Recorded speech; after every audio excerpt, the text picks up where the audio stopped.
Now, the first question that I just thought of that I wanted to ask you, okay, Jumping right in. Okay. it's gonna be a Smash Brothers question, Oh, and wonderful. so we played one time, you had a blast, and then I haven't seen from you I since. So know. what happened, man? What happened? Um. Uh. So I know you're married as well. I don't know how your wife feels about video games. Oh, My she wife, feels the same way your wife does. exactly. She's just Okay. like, okay, it's that time. But no, Yeah, yeah, yeah. I don't know. I go through phases. I go through phases where I just like dive in and I'm just like all in, trying to get as high as I can. I'm a K Rule main for all the Smash Yeah. Bros fans, which Yeah. a lot of us know that K Rule is not really, he's not really high on the competition list. But Yeah. I Uh-huh. just love his play style. He for some reason he's just always been cool to me. So I just go through Yeah. phases, man. But yeah, we definitely got to link again and get some more matches in. It's a good time. It's always fun finding people who you like can actually compete with. It's competitive. Absolutely, man. Couldn't agree more. Now, did you play a decent amount of some DK back in the day?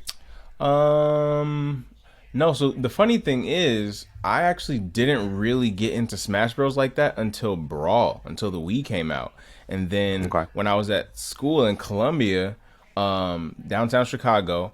You're walking around the buildings and everything, and like some nights I would walk past this one building, and I would always see all these people in there sitting in front of Game Cubes. And then I just like got a little bit closer one time through the window, and I was like, "Oh, Yeah. they're playing Smash Bros." And then I learned that it's an entire Yeah. community, entire community. It's a whole ecosystem, huh? 100%. But yeah, it's love fighting games. Dope. Same here, man. Yeah, I sent a message to my friend group. There's a few of us that play. Used to play quite regularly. We used to have this thing called Smash Giving on the Wednesday before Thanksgiving. That's We dope. used to get together and play in person and stuff, which was a lot of fun. But that's like fizzled out with life and married life and parenting and all that stuff. Got you. But I was like, yo, like we all, I made a stand. I was like, yo, we all work like way too hard to like not be playing Smash a little bit more regularly Right. than once a year or whatever we do. So I was like, yo, let's just try this out. And last month was the first month we did it.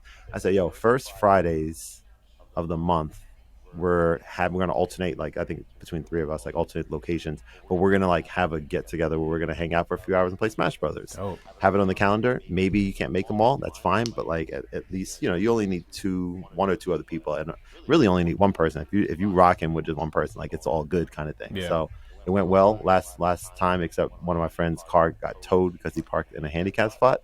But other than that, it was a good time, man. So I'm looking forward to keeping that rolling. Yeah, man. Being from Chicago, I know all about taking that risk and parking Oh somewhere you are yeah, not oh supposed to yeah, park. Been there, yeah, been there, right. been there many times. That's it. All right, so look, this is what I want to do. I want to like this is like a little high level. I want to like start like with a little introduction. I'm gonna have a question for you about you as a person to give people a chance to kind of learn a little bit about you, and then what I'm excited about, I want to talk. This is gonna be mostly koala centric, right? I'm gonna talk about Koala Sampler, your go to app now, Yeah. and one that I've revisited recently. I've kind of dabbled a little bit more. I did a video I sent you today. I was like, yo, this feels right to be back, you know. So I want to like ask you questions about your workflow, get into the mind because I've listened to, of course, a lot of your stuff, and I think it's incredible. And I want to know sort of. You're supposed to say thank you. No, just joking. I was just waiting for the No, pause. I promise I was no, waiting no, for the no, pause. I'm joking. I know you are. I know you are. No, it's all good. I just want to make it a little uncomfortable, a little awkward. But yeah, man, I want to ask questions as someone who loves the app but never really got my mind wrapped around how to make my style of music like great sounding stuff in that. Like I make great sounding stuff a lot of other places, Yeah, like on yeah. my OPZ or on Chord Gadget or on my Roland Phantom. That's like my bread and butter. Like I can make dope stuff there. And Koala Sampler, I make interesting ideas and then it kind of fizzles out. So I want to kind of get into the workflow stuff, but we'll get there. First, I want to start off with a question that I stole from another podcaster. Okay. And it goes like, what was young Erreyon like? Just in general, Yeah, what were you like growing up? super introverted kid. Just mostly to myself. Just always up in my brain, just thinking and doing a whole bunch of thoughts in my head. As I mentioned, playing video games and stuff, all that as a young kid. Music really didn't come around like as I mean, I feel like most humans enjoy some form of rhythmic vibration, but Mm-hmm. music as like a passion or hobby didn't actually come around until like sophomore year of high school. So Mm. it was a little while. I consider that kind of a late bloomer to compared to some of the people who I went to school with and everything.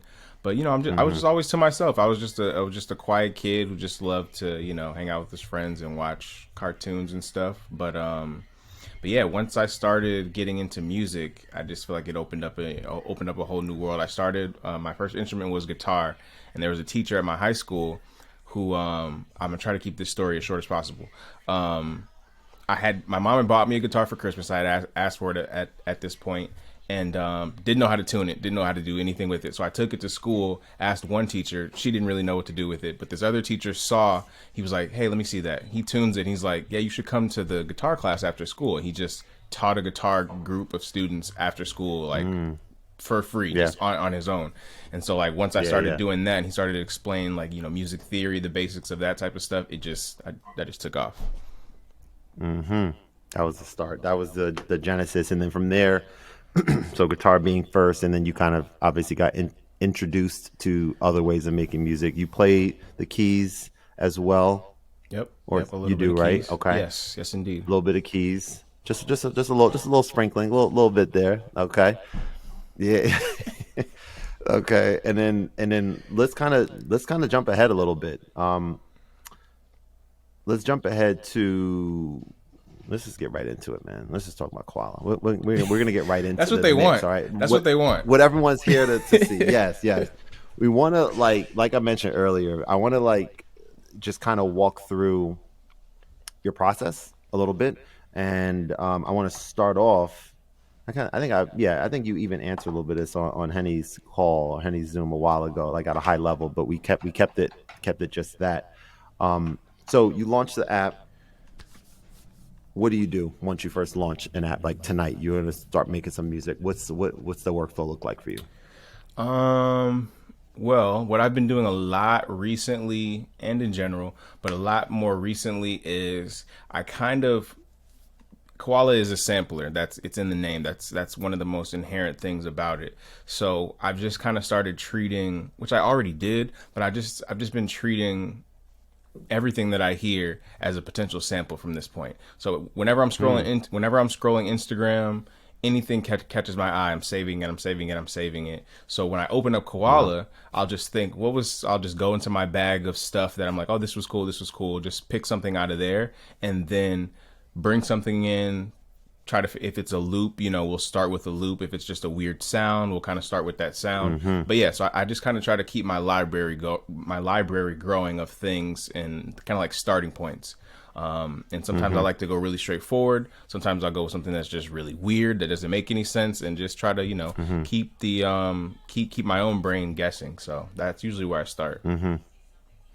That's incredible. Okay, for a couple of reasons. First off, like for me, that is a inspiring perspective, an inspiring way to approach. Right, we're on our phones more than any of us probably want to be, Yep. or think we should be. But the idea of like treating everything there, and maybe even, I guess you didn't say it explicitly, but I would surmise that you're out somewhere. Like I was out at my wife's close friend. Yeah, I never did anything with it. I was at her wedding a few years ago, right, the summer of COVID when it happened. We were in Ohio. That's where she lives, Mm-hmm. and we went to this museum as like the welcome party thing. And I remember walking around, and then I want to get back to what you just talked about. I remember walking around, and there was like some foreign music playing in this exhibit, like Yeah. foreign music. I was like, I never heard anything like this before. I was like, this sounds incredible. I need to sample this. And I just remember in that moment, I forgot about it until right now, until you just said what you said. But I just remember going over with my phone like an idiot, and just like holding my phone over, just like recording, this thing. And I had intentions to like sample it or whatever. I never got around to it. But the idea that you said is fire. So you maybe you do a screen record. In this case, you're on Instagram or Yep. YouTube, or you're just Been doing on a lot of whatever that.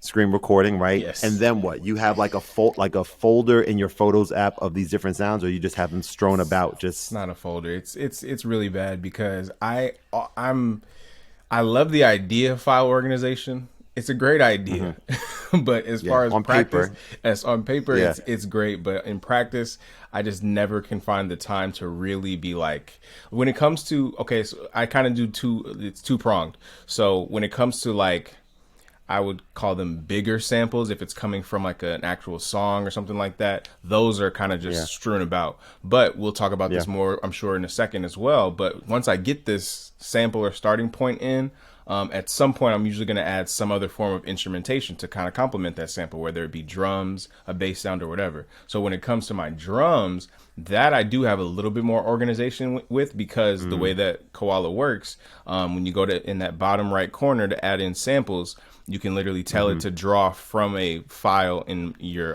phone. In this case, it's mine is my Splice folder. You can literally tell it to draw Mm. from the Splice app, which producers, you can download any type of sound from Wow. Splice. So Hmm. in that Splice folder, there I do I try to make different folders and things for samples that I create myself.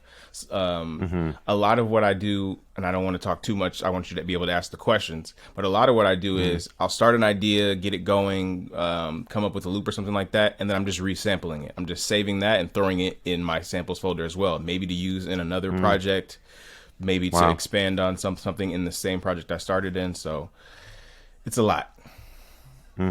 Hmm. Super involving. Okay, so Splice is a platform that you mentioned that I'm sure most people who are watching this at least heard of. Maybe a lot of people actually use it as well. Yeah, yeah, yeah. Um, Drums for sure you reference, and then you said bass. So my question for you next would be when you want, like, you have your starting point, some inspirational or inspiring, same thing, right? Some Mm-hmm. inspiring thing that you found online. You have that, you're starting with that in a pad somewhere, then you're like, I'm gonna add some drums. Now you want to add something melodic. What's the process like with that? Are you like making a sound with your mouth? Are you like going into Splice to find sounds? Do you have a folder with like different sounds in there? Like, what do you do from there? It's a little bit of a hodgepodge, man. It just depends on when I was in school. It's one of the few things I remember from songwriting class. But my songwriting teacher, Gary Yerkins, he always Hmm. would say, "The song is boss. The song kind of tells you what it wants to be." And I think Rick Mm. Rubin has been saying a lot of things. I know we talked about his book in our Patreon in the Patreon. He says a lot Yeah. of similar things. We're just kind of like drawing from the ether or whatever you want to call it. So it just depends on the situation. If I want to make something, if I'm trying to get something melodic, usually what I start with is I try to keep my splice folder of drums and random samples and all that stuff. I try to keep that pretty minimal. I try to keep that box small so it forces me to take a sound that maybe I've already used before and chop it a different way or pitch it Yeah. differently or change the EQ on it. So I'm forcing myself to try to be as creative as possible with the bag of tricks that I have. But Yeah. yeah, like for the melodic stuff I'm trying to think of a specific track that has something melodic and then that I added.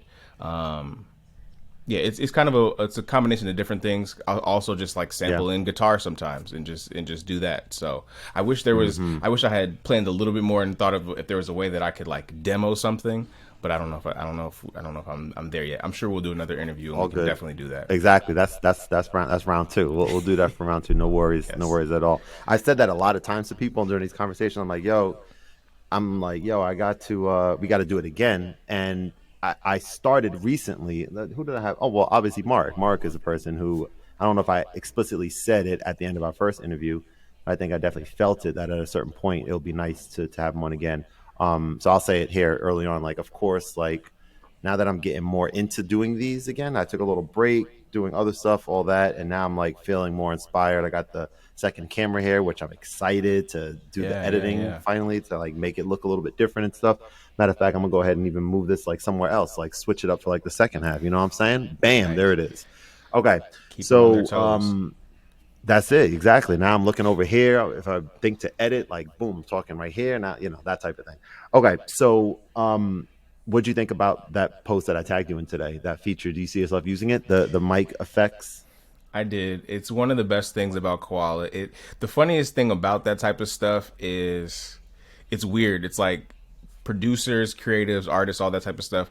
We learned like Mark is I haven't officially like had a chance to speak with him yet, but you learn so much about who he is by the way that he develops the app. It's just like he enjoys leaving Yeah. things in there, just be like, I'm not gonna really tell anybody that there's this feature, or you just kind of have to find it, and that's fun. It's like for me, that's just like kid in a candy store of just like, oh wow, there's a new thing I get to play with and experience, which it just speaks to his abilities as a developer. So that's like I definitely see myself using that. I had actually, the funny thing is you tagged me in the video, and I saw that you were like, oh, secret vocal effects, and I had did one of my Tide project videos on the vocal effects. So I was like, oh, I might have already seen this, but then I saw the long press, and I was just like, why didn't I think of that?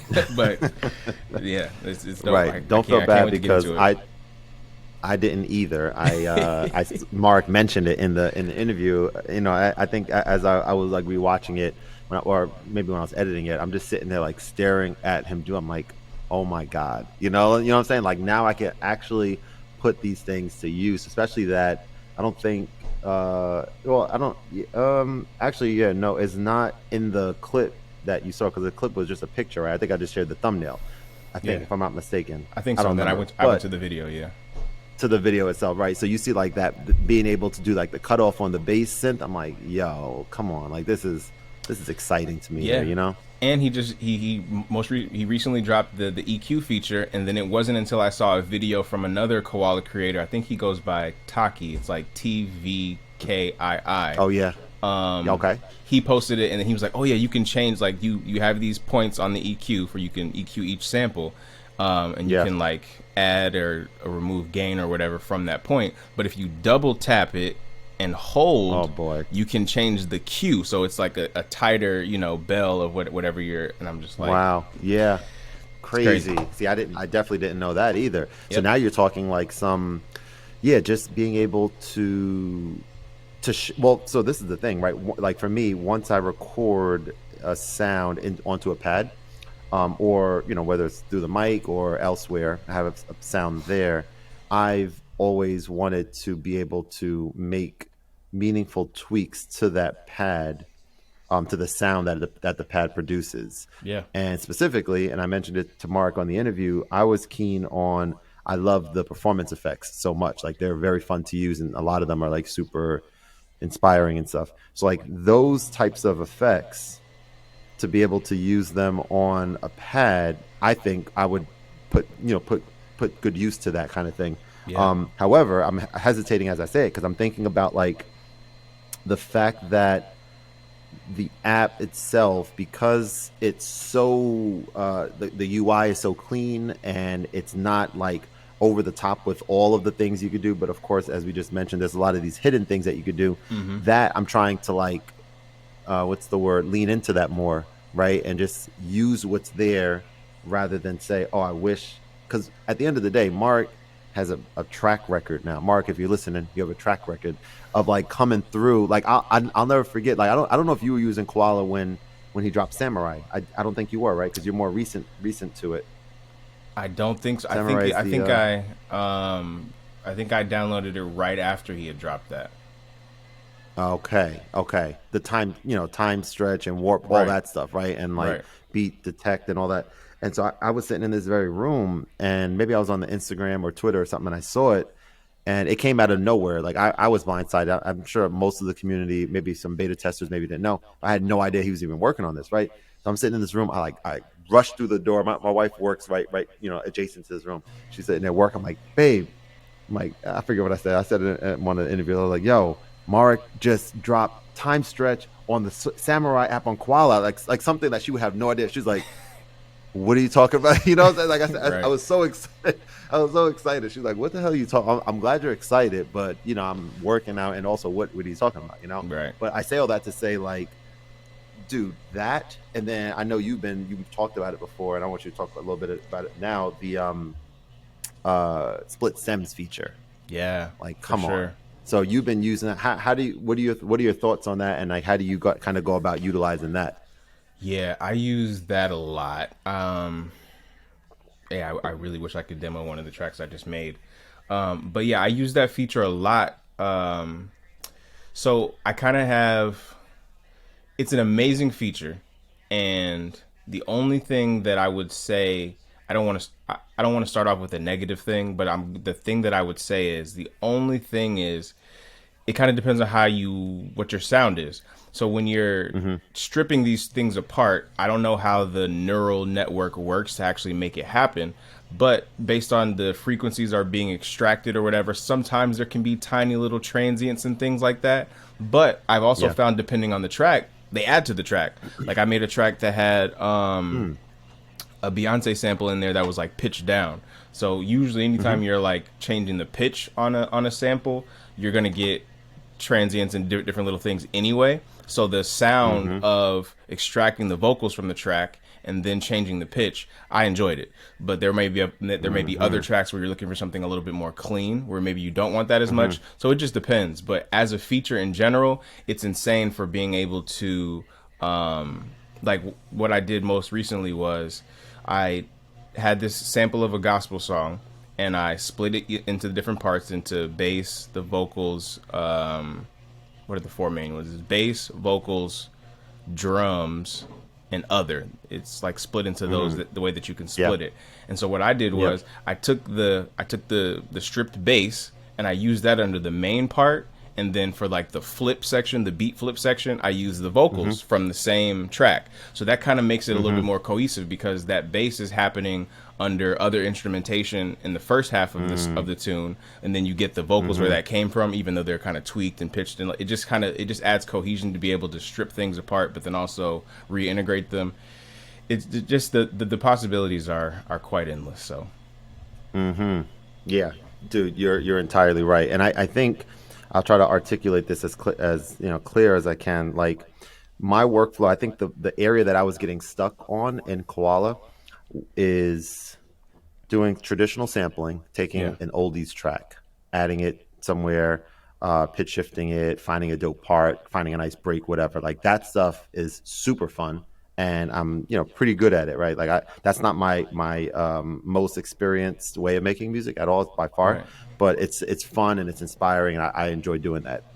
Problem is, like, once that's going, and now I'm ready to start adding other things to it, and I want to sequence it, bring it to the sequencer. Um, it before the warp or stretching feature was around, I Yeah. had to kind of try to get it exact, and it was very difficult. It never like worked exactly the way I wanted. That was the first thing. Now that warping is here, I I guess I haven't fully wrapped my brain around how to properly use it, because once it's warped, it's kind of like, do I can I still move things around? If so, is it still rewarping it? Like I was a little confused on that workflow. And I will say, and then I'd love your feedback on this. I would say that I think I figured out how to better maneuver that by starting with drums, starting with some basic form of drums so that there's a rhythm going on, right? So like Mm-hmm. hit the play button and then go back to the sample page and then do what I just mentioned I did, like have the oldies on there, figure out, and then like kind of while the basic drum pattern to start with, the skeleton drum is going, then kind of tweak the pitch so that the timing changes Mm-hmm. on whatever I'm sampling, and try to get a rhythm there, because now we already have the cadence, right? Before I wasn't even doing that. Before it was just like me just doing it like free, if that makes sense. Mm-hmm. So I think that's the key for me, like in terms of being able to get a dope thing kind of started, or dope oldies, sample Yeah, idea your chop. started, that it stays in rhythm. Yeah.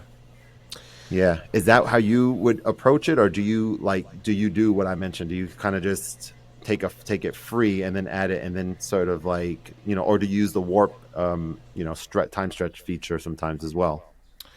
Yeah, it depends on the bounce that I'm going for.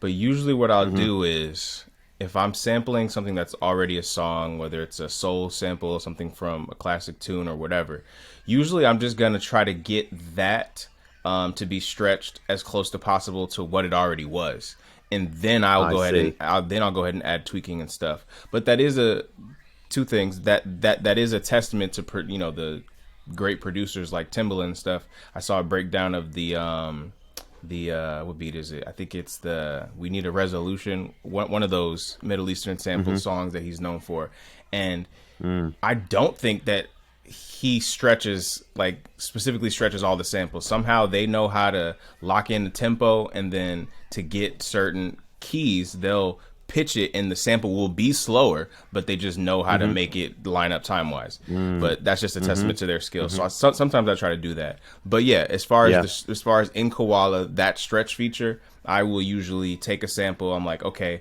I kind of get that this is at, this tempo. I'm gonna go Yeah. over to the sequence section and then tap in a tempo that's close to that, and then I I see. will usually draw in my markers to get the 8 or 16 bar loop that I want, and then that should Yeah. line up with that tempo, and then from there, Yeah. that's when I start doing other things, because then once you've got it stretched and you change the pitch, it's gonna stay locked into that tempo, and now you're just Right. deciding what key you want it in, basically. Right. So from there, that's using like a piece of a sample that's like just playing straight through. That's like one idea. When you mention the chops and you want to take pieces of that and record that in, do you then, like, I guess, how would you then do that with something that's that's stretched already? Are you able to do that Yes, you can. further? What I usually do, though, one thing I feel like I've noticed is I'll usually get the range of the sample first after Yeah. I've kind of figured out the tempo and the section that I want. I'll get that first, and then sometimes I think, depending on the original sample, if you because you can use the auto chop feature. If I think sometimes I will turn the stretch off first, because I know that once I've got the markers here, and I know that this in total is an 8 bar loop before it, even before it's stretched. I know it's 8 bars at whatever tempo it is. So I'll turn the stretch off. Then I'll go ahead and chop that into 8 bars or whatever I'm looking to chop that in, however many pieces I want to chop that into. And now that I've chopped it into 8 bars, I'll go stretch each one of those chops into 1 bar, because I knew it was 8 bars already. So I now gotcha. I've chopped them into 8 bars, and I feel like that reduces. Sometimes it'll give transients if you stretch it and then chop it, because it's taking the waveform and like Yeah. very slightly Ever so squishing it, slightly. and then you're chopping that up. So I usually Yeah. try to leave it unstretched first, but I already know I got the range, because I rewind, stretch it first, so I know it's on tempo. Then I'll turn the stretch off, chop it up, and then re-stretch each of those sections, so they're kind of lining up. And so Okay, so that's something like something I didn't think about yeah, doing, and that makes sense. Just changing the order of that approach, changing the order, and kind of going from there. yeah, So I know I mentioned earlier about, let's see, not saying, "Oh, I wish this had this feature," but we're gonna play that game for a minute. I have mine I already. have I'm gonna plenty. I'm gonna go I have second. plenty. You have plenty. Okay. So let's. I wanna hear about this, and the reason it's interesting for me is because this is this is coming from someone who you use the app, extensively. It's your Yes. main thing, and I'd be remiss if I didn't mention too that you use it exclusively on the iPhone. For now, yeah, everything that I've Yeah. made in Koala, if you are checking out any of my stuff, as you'll see in the Tide Project videos, it's literally a screen recording of my iPhone. So yeah, everything I make right now is exclusively in iPhone, except for maybe a few like baseline things. Like I usually will go into Logic to add. I'll make a whole track and come up with the arrangement and everything. But if there's a section where I'm just like, okay, I need a little bit more finesse with this bass line, I'd usually do that in Logic. But once I get an iPad, I'll be able to plug either a electric bass into my mixer and just sample it that way, or I can Yeah. plug in a MIDI keyboard. I can get the MIDI keyboard set up and then just do Keybase. So Yeah. eventually we'll all be native to Koala once I get a few more pieces of gear. Gotcha. Okay. So, what would you say, off the top of your head? What's one of the main things that you'd love to see come to the app, and why do you think it would help your workflow? Oh yeah. Batch sample selection, which means if there was a way that you could turn on a button and now I can select multiple samples and then maybe trigger all those at the same time, or something along those lines, just like batch selection of samples, like, or if I want to delete a bunch of samples at the same time, just batch selection. I think that would be Mm-hmm. pretty crazy. And then a I don't know what it would be called, but in my mind, it's something like a blank trigger to where you can select a sample without it actually triggering. Because when I'm doing perform, if I got all my ideas together and I'm getting ready to hit record song so I can play my arrangement of this now, perform it live. Mm-hmm. Sometimes with the performance effects, you're basically recording those effects live. But sometimes I may have a sample that I want to like fade in, and I can adjust the Mm-hmm. volume, but I don't want to trigger that sample and then adjust the volume. I just want that sample to be selected because maybe I know it's coming up next in the arrangement. So if I can do like a Mm-hmm. blank trigger where it doesn't actually trigger, and that might, with all the secret stuff, that could very well be in there already some kind of way. But It is. okay, yeah. If you can enlighten me, please let me I'm know. a Well, it was the hardest thing ever for me listening to you explain it because I didn't want to jump in and be like, "Oh, it's He's there, it's like he's there." like this guy. This mother over here. He doesn't even know that blank trigger sample start does already exist. All right, so I'm gonna. So yeah, so actually, you have it up. You have it up now. I do on my phone.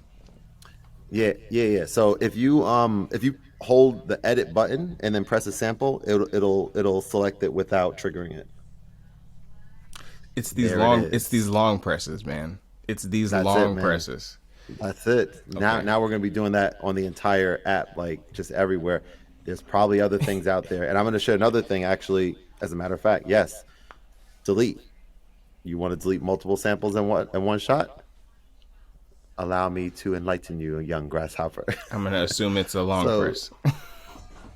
I guess it is actually yeah. Because usually you're gonna hold the pad and drag it to delete, right? That's what you're Right. doing Yeah. usually. You can So just long yeah, press if on the you delete hold button. That's right. And then and then tap the pads, and then it'll just delete them. You don't have to drag. So that's faster, but it's not exactly. But Gotcha. you still either way you're still requiring to tap the things, right? So yeah, it's let me jump in. So I'm gonna say, and this is the thing I don't quite know if this would take away from what Koala Sampler is. And that is the fact that, and I was experimenting with this very thing today because I just kind of was getting inspired lately with all of these different sound, like soft synths and different, apps like Moog has and Bliaz, however it's pronounced, is another one that's on there with, and there's a ton of them, right? Where there's just a whole bunch of sounds that you could just cycle through, and you can change like a synthesizer basically, and change the Mm-hmm. sounds and a keyboard, all that stuff, right? So I love using those, but I'm like, I never really found a workflow that worked for me because basically any of the apps that I use, basically Koala or Core Gadget, none of those apps enable me to use those other sounds in them without some convoluted workflow that I have no care to even explore. So there's a ton of those apps that Animoog is another one which is really really dope. I don't know if you checked that out or heard of it, but it's a really really incredible app. So my thought is like I want to be able to use those sounds in Koala somehow without it being like convoluted, Yeah. right? So basically, like, let me just get this sound onto one of my pads, and then I don't even need like to launch the whole app within Koala. I just need to get these sounds in there easily and quickly so that I can then launch the keyboard. And another thing with the keyboard, for me being a piano player, I rarely if ever want to be using any of the scale modes on any app or anything. Like I want like a chromatic keyboard Right. always, right? Mm-hmm. So I can play everything that I want to play. I think you probably definitely could appreciate that, probably Yeah, could for relate sure. to that, right? So like for me, I'm thinking like, yo, like either have us, let us be able to default which keyboard mode it's in, or have it be in whatever the last one is that we have used. So for me, if I'm in chromatic, like next time I launch a project, I would like chromatic to automatically be there. But I don't think that's the way that it's set up right now. So that would be cool for me. That would be something cool. But again, so my thing is like, because talking to people like you and watching others that use the app, extensively, and they're just doing really really really creative things with it. I right now I'm just starting to feel more inspired to just play with it, use it, explore more.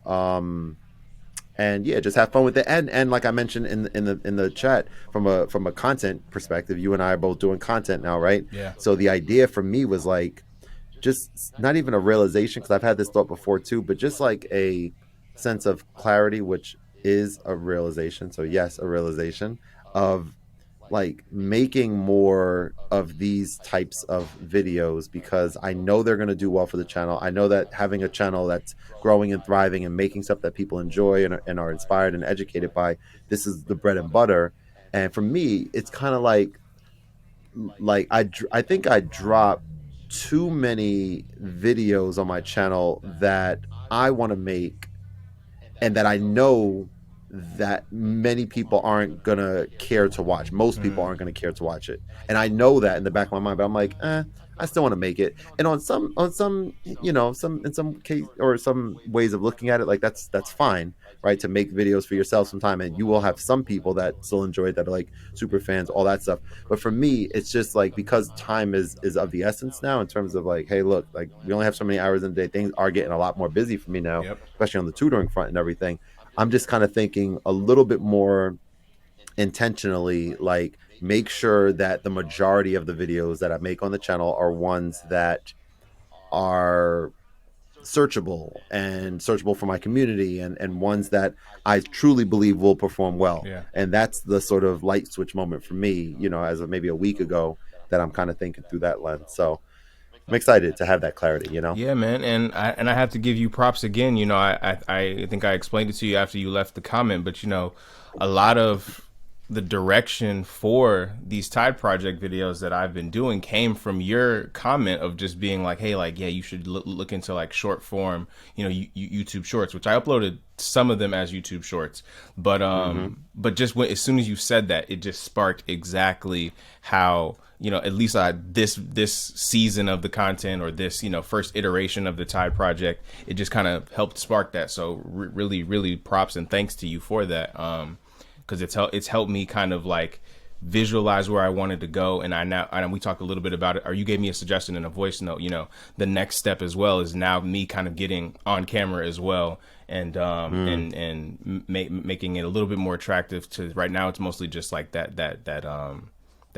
basic thumbnail that I use in different colorways. But I know once I can like get on video, that's gonna bring in more people as well, who can and see what I'm doing as well. So Yeah, yeah, it's a lot of stuff is that's crystallizing right now. That's incredible. And I would even, I'm just gonna throw it out there, because I not I mean stole or was inspired by, I'll say, someone else's uh way of getting my face on camera, in a way that was easier than having a second camera, like one here and then one top down, and then having to edit. It was like a lot for me to kind of do it that way. So I'm sure you've seen, like, maybe, or I don't know if you have, but like the ones with the mirror that I use with the top Yeah, I down, have. that methodology. Like, there's been several people in comments over the, I don't know, year or so, maybe the first time I did one of those. So I was inspired by someone else who is in the teenage engineering world, synth guy. His name is Cuckoo. And I was like, yo, this is smart, yo. Like, you got a mirror here, like one camera, like, okay, that's very simple but very smart. So I started doing that, and it's like people's comments are like, they're like, yo, that's an amazing idea. I'm like, thank you. I was like, it's not my idea, but Right, I right. appreciate, that type of thing. So that could be a easy way to do it, an entryway. You know what I'm saying? Like Yeah. on Amazon, or I think I got mine from IKEA, actually, the good one from IKEA. Or Amazon has like they have one that's like a gooseneck, so it's longer, and it's cool in a way, a gooseneck or whatever, but it's not as stable. So if I'm doing something, then it shakes a little bit. The other one I have from IKEA is like, it's like smaller, and you can still angle it so it's not moving that much and stuff. Explain to me where the name and what, well, I know what the Tide Project is, but explain to me where the name came from, and explain to everyone else what it is. sure.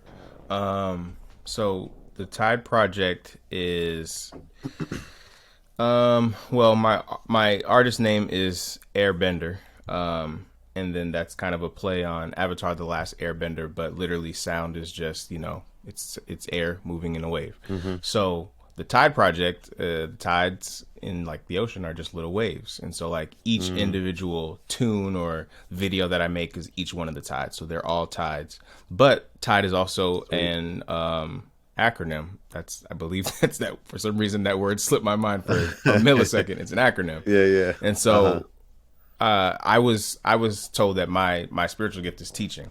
So Thai Project stands for teaching. Teaching is innovating. So T is teaching.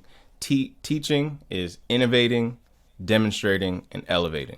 So that's the foundation behind it. Where I'm trying to use this application to innovate and create in these new and creative ways, and then I'm demonstrating that by making the videos. And hopefully, once I can get kind of similar to a lot of the things that you're doing, I want to put together a course and a class and that type of thing. Some of the other stuff that we've talked about offline. Want to be able to empower other people to elevate. So that's basically where the Thai project comes from. And yeah, that's where the videos are starting. The next iteration, yeah, you'll see a little bit more of me on camera. And then I think it culminates with kind of a project that kind of puts everything together at some point. So yeah, I have some tracks that are standouts, some of which you've heard in our Patreon. So Yeah, yeah. that's where the Thai project comes from and where it's going. That's incredible, dude. One of the, well, two of the things that are just the most heartwarming and like great experiences for me since becoming a content creator. One of them is when people say that something that I did or posted, inspired them. That's always like when they say it explicitly, like they say, "Yo, man, like I love them." Like, excellent. That's what this is all about, right? I want 100%. to do that. I want to 100%. inspire people. And then the second thing is when I see people, and I'm seeing it right now, when I see people say something that they're going to do, or sometimes what they want to do, and then some period of time passes, and then I see it starting. Right? We talked about what you're doing right now, and now you're doing it. Now you're like you're making the videos, you're learning the app, you're putting yourself on camera by accepting the invitation on this platform, to be able to share your knowledge, right? And so I'm excited for you. I'm excited for you, and I'm excited for myself to see what this ends up becoming. And I do want. I'd be remiss if I didn't mention. We don't even have to go. Maybe this stays in, maybe it doesn't. We'll see. It's up to you. But like just about the stuff that you were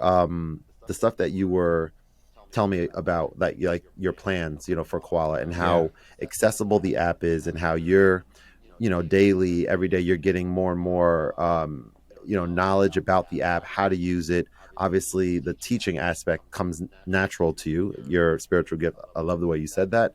I would say the same for myself. I think that's what I excel in. That's why a lot of my content revolves around that. So I wanted to talk a little bit about your ideas and your plans and your goals and ambitions for that. And let this be something that sits here for a while I continue ideating, Yeah. and then we'll have a chance to look back on this, a year from now, 8 months from now, 2 years, whatever, and see like, yo, this is like the genesis of this idea, me putting it out there, and look where you're at now. So tell me again, and tell everyone else for the first time, like what your ideas are in the education system with Koala. Yeah.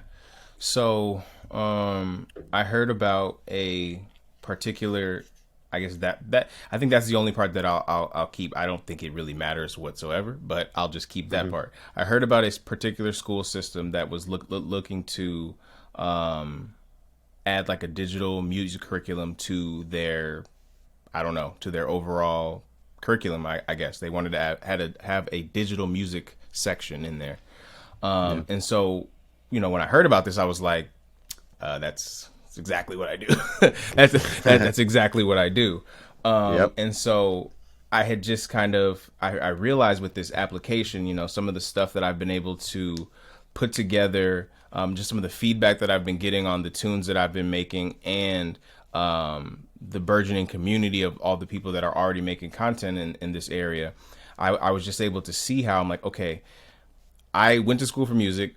I can definitely teach music theory. I've done it before. I've done it for friends and all that type of stuff. I can teach music theory. I can teach you song form. I can teach you how to write a song. I can teach you how to do all these things. And now I can teach you how to do that on, on this, which every kid has now anyway. So I'm Mm-hmm. trying to figure out how I'm literally working on writing a music curriculum using Koala as the main platform to help young students. And this could be, this could be a range of ages depending on what type of curriculum it ultimately is. But I want to write this curriculum that teaches not only the basics of music theory, but it's going to teach you the basics of sampling as well, how you can use sampling to make music, and then also to attach like the entrepreneurship piece to it as well, because of the fact that you can use this as a means of generating content, which is obviously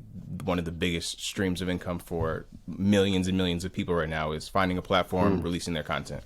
So I want to write this music curriculum class. Probably at younger ages, it's probably just here's how to make music. It may be like in the middle to high school range. Okay, entrepreneurship, kind of tag that on there. You can use this as a jumping point to where you might want to go in college or post high school or whatever you choose to do. So that's kind of the start of it right now. I think one of the things that's going to really help me put that together and sell that is as I continue to do the Tide Project and continue to do more of these videos, once I can start getting some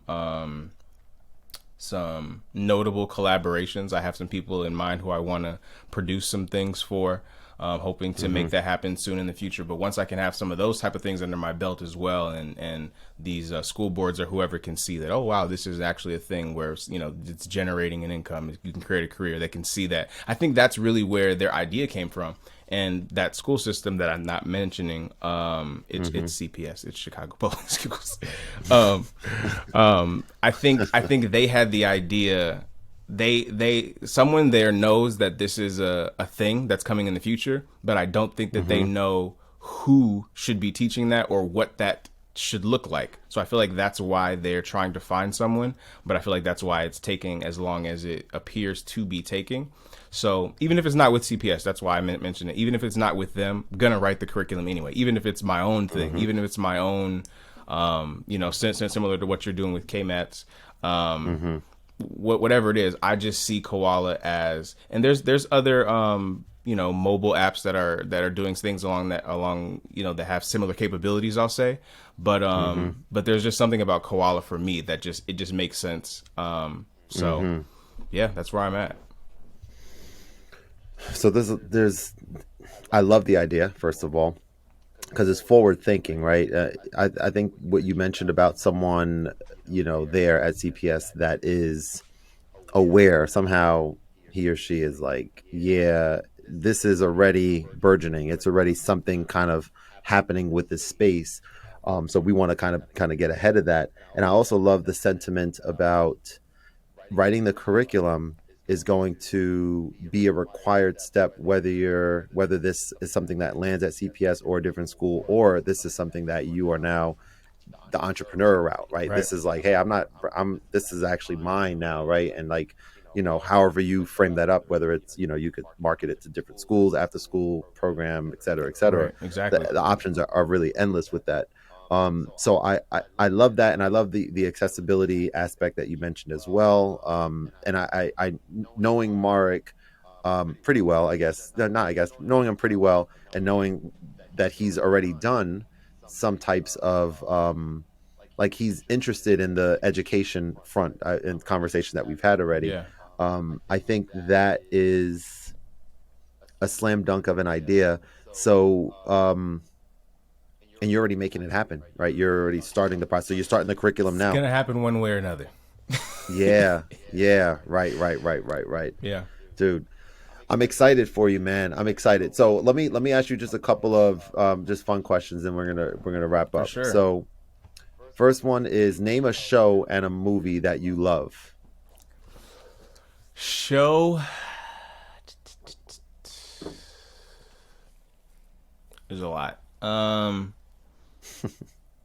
A show. I'm between two right now. I think my all-time favorite television show is X Files. Mm, okay. I don't know why. There's just something about that show. It's incredibly '90s. There's so many things. It's a good time. I love Mm-hmm. X Files. Mm-hmm. And movie.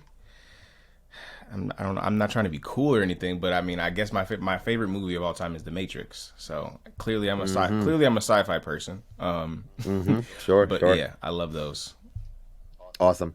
All right. Name a place that you visited that you loved. Visited. Mm-hmm. Um, I am not as traveled as I should be. I definitely have many places that I would like to go that I feel like I will love, but that I have already been that I loved. Um, I say when I visited New York with our mutual friend Xavier, we went there. He had some friends that were already living there. But after I met him in like 2013, we were just, becoming friends, producing music and stuff together. And we went to New York to go. I don't know what we were trying to do. We were trying to produce for some artist who was trying to get signed. But just going to New York and kind of like that being like I had went when I was younger, but it was like a Mm-hmm. family reunion trip, so I was literally like attached to my dad's hip, and we couldn't go do anything. Mm-hmm. But but yeah, just going to do that, going on that second trip, and just kind of catching the vibe for like, oh yeah, like almost like it feels like anything's possible, and that can be said about Mm-hmm. Chicago as well. But I feel like there's a Mm-hmm. different vibe in New York. I feel like Xavier he hated it, but I feel like for me it kind of spoke to me a little bit. So that was a really cool trip. All right, awesome. And this last question I'm going to ask you is one that just came to my mind, and my wife is going to be very appreciative of this question. She is visiting Chicago Oh in a couple word, of weeks. She's coming to Chicago, yes, with her girlfriend, with two of her closest friends. One of her friends is doing like it's going to be at like a conference or something for her. I think she's studying for a PhD. Tiffany, nice. if I'm saying that wrong, I apologize. I apologize, Tiffany, but something like that. So she'll be there for 2 weeks. And so, what should she do there? What like a good food spot like for Black people that we enjoy and like good hangout spot? Like, what does she do in Chicago? It's her first time, you know. Gotcha. I mean, okay. Does she have any type of like dietary restrictions or anything that she avoids or anything like that at all? No, she loves everything, man. Okay, that Yeah, makes it very open easier ended. and Yeah, harder at the same time. yeah, right, Um, right. to be honest, I'm not as familiar with like the dope black spots. There's some jerk places that I hear a lot about, but I don't know where they are, and I don't want to send Hmm. her anywhere that's not safe that I haven't been to personally to be like, Right, you'll be fine. right. I don't know that, I so think you'll be I can't fine, say that for sure. But and I appreciate that. I know some of my favorite places are There we go. I will say Del Sol Tacos, which is Oh, in Lincoln Park. That's like Korean barbecue tacos. okay. Life changing. I still think about Oh, those on okay. occasion. The shrimp tacos, you just got to get a Del Sol taco. Oh, Xavier tells me about Crisp all the time. Crisp. Okay. So yeah. As far as food, as far as what to do, man, like I said, I'm an introvert. I'm a homebody, so I'm probably the worst person to ask that Hmm. in Chicago. Go to a museum, Dusable Museum. That's something I want to do. I want to go to the Dusable Museum and just get Huh. more history. Chicago was founded by a black dude, so that's really as black as you can get Mm. there. Yeah, yeah. Love it. Crisp is another restaurant. Yes, Crisp is a restaurant. Del Sol Okay. is in Lincoln Park. I Okay. don't remember where Crisp is, but I can find that and All get that right. to you. But yeah, Dope. probably visit a museum. Awesome. All right, my man. This is the second time museum came up in the conversation. How coincidental, right? The museum with the exotic or the foreign music at the party, That's true. the wedding that we were at. That's true. All right, man. This was awesome. I cannot wait I'm gonna have to get this out. I'm gonna have my phone like Dilla's NPC is in the Smithsonian. I'm gonna have Oh, my yeah, iPhone yeah, koala yeah. app. This exact one, right? Yes, And this one forever. do you want that to happen, or are you joking? I'm just joking. If that yeah, I think I'm more joking than anything. I think the So you don't want to be like the legendary person that brought music accessibility to like every child in the world. Like and now it's like in every school. Maybe. Who knows? I don't know. Whatever God says, Okay, that's what it's all about. there we go. What a amazing way to answer that question. Because you could have been like, yeah, I want that. You know what? Yeah. You like maybe exactly like I'm. Are you gonna work hard? You got the idea. You got the passion, and that's it. That's all we have control over at the end of the day, right? Yep, yes indeed. My camera just decided to be all blurry, but Yeah, that's a pretty cool effect though. It's like blur. I'm like, yo, this is cool. Now I don't have to do no editing, man. Look at this. all This right. thing is nice and blurred. I guess we're All right, man. yeah. Look, have a great one. Hit me up when you're ready for some Smash Brothers because I'm trying to play some more. I haven't played in them. Well, I played that one time, but prior to that, it's been a long ass time. So awesome conversation. Have a great rest of the night, and we'll talk soon. You too, man. Take care.